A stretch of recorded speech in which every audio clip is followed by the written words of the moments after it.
Hi, welcome back to Chapter 3 of Red and Goldie, a story of two pine squirrels. So today is Chapter 3.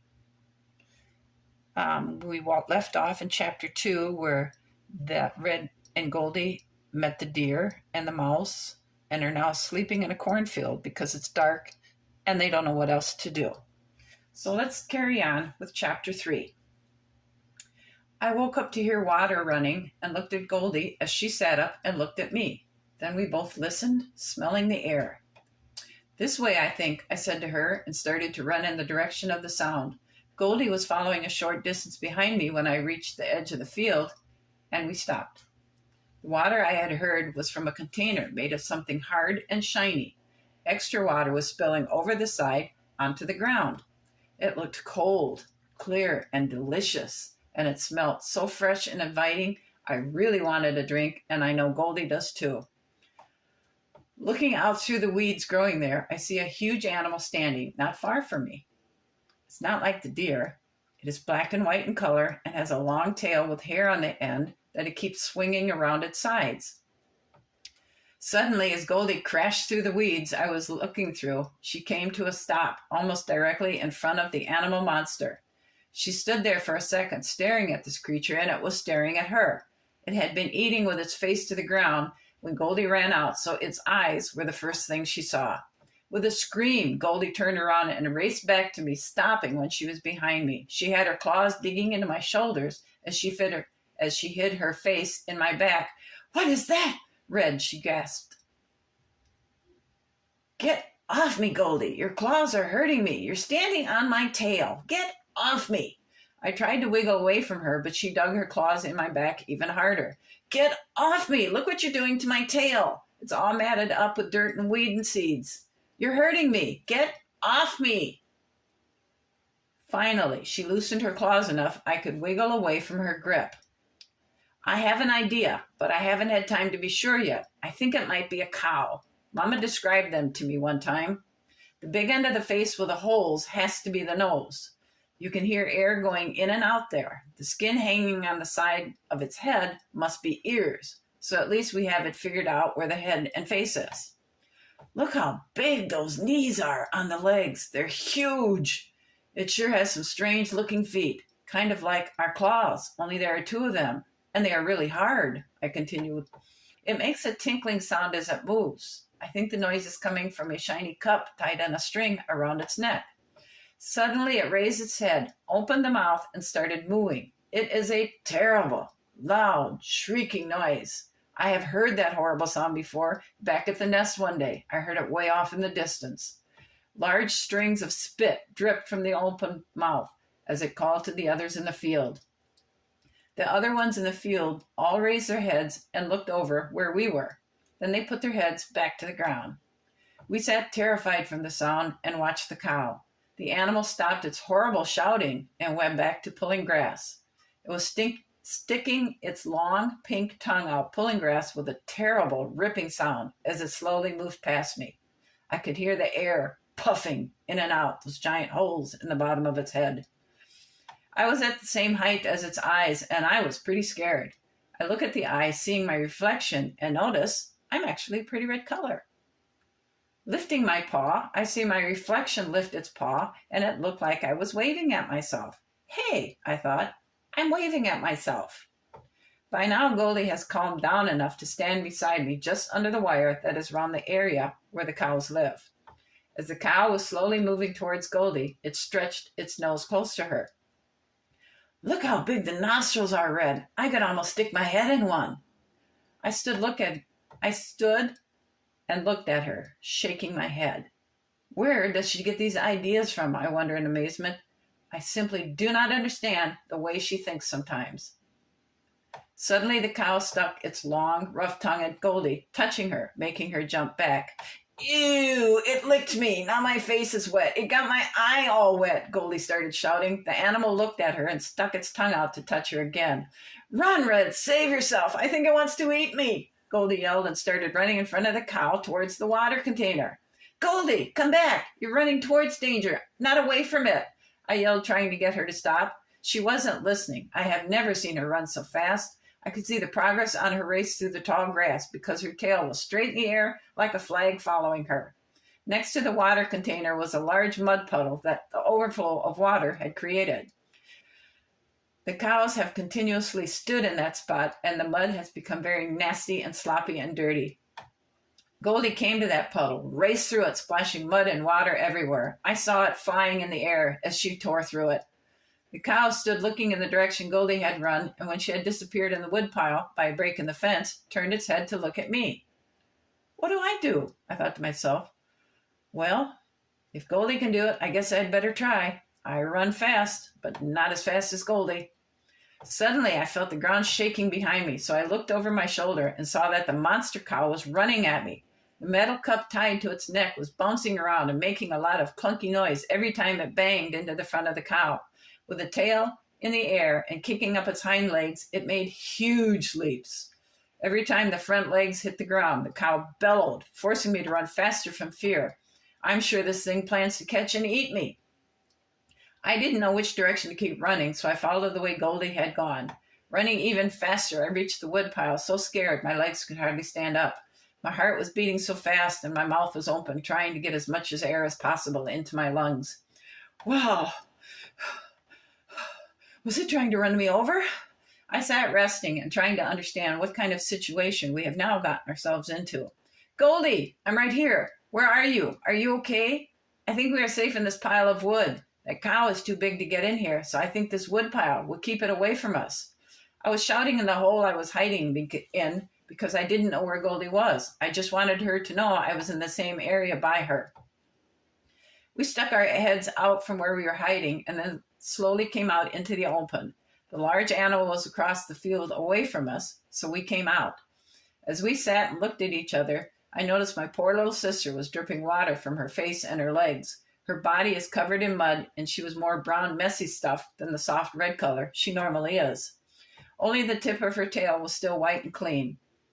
I am so glad you didn't get eaten by that thing, and you are safe here by me, Goldie softly whispered as she touched my face with her paw. We sat on a piece of wood and looked around our new woodpile.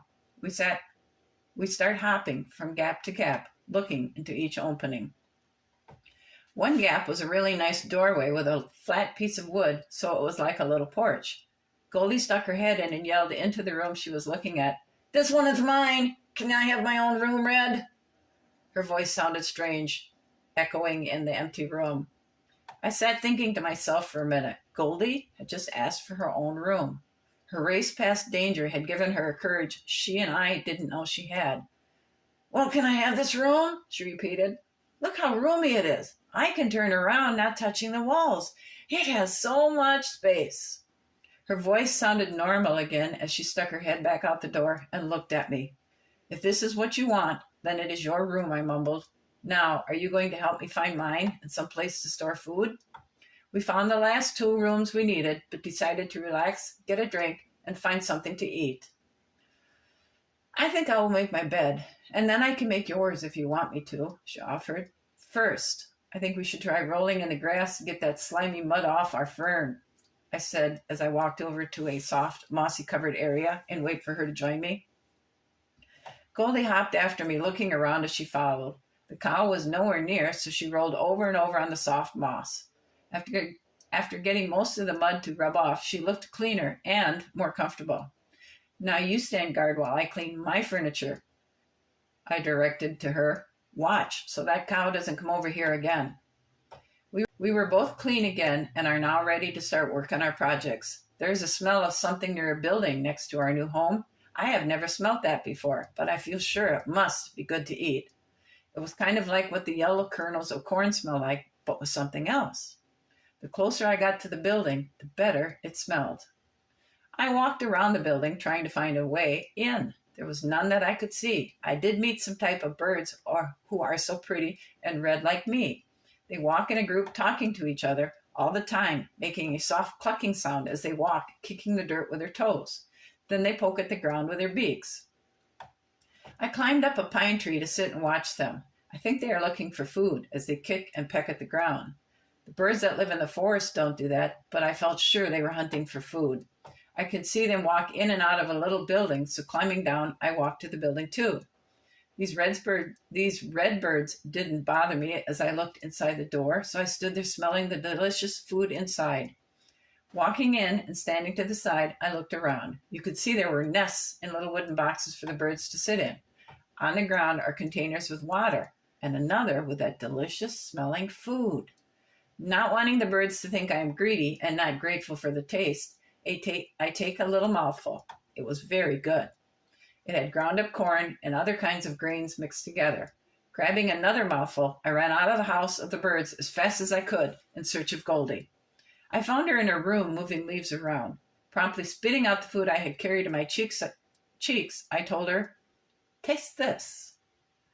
Goldie, looking doubtful, started smelling it, and a look of pleasure came to her face. She took a bite, then ate all I had been able to carry to her. "What is that? And where did you get it? We have got to get more. It is so good." She was so excited about the ground up food that she ran out of her room and stood looking all around. "What kind of a plant does that come from?" she asked me. "It isn't from a plant, but some container in the house of the birds. There is a big container of it sitting on the floor. I would need your help to bring some to our food room, so come with me. But let me tell you, it's hard to carry." Getting back to the house of the birds, we looked inside. There are a lot more birds in there now, so I wasn't sure I wanted to go in again. Goldie didn't look like she was eager to go inside either, so we just stood and looked.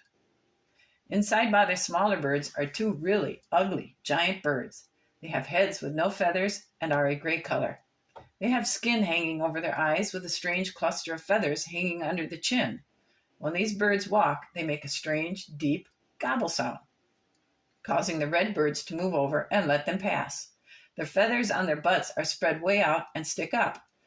It makes them look huge. They don't talk much, but as they go up to the food, the smaller birds get out of their way.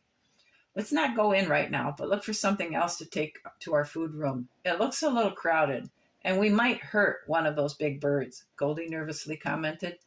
"Us? Hurt one of the big birds? Don't you mean they might hurt us?" I asked her, confused. Walking around our new home, we discovered a giant building that smelled like dry grass.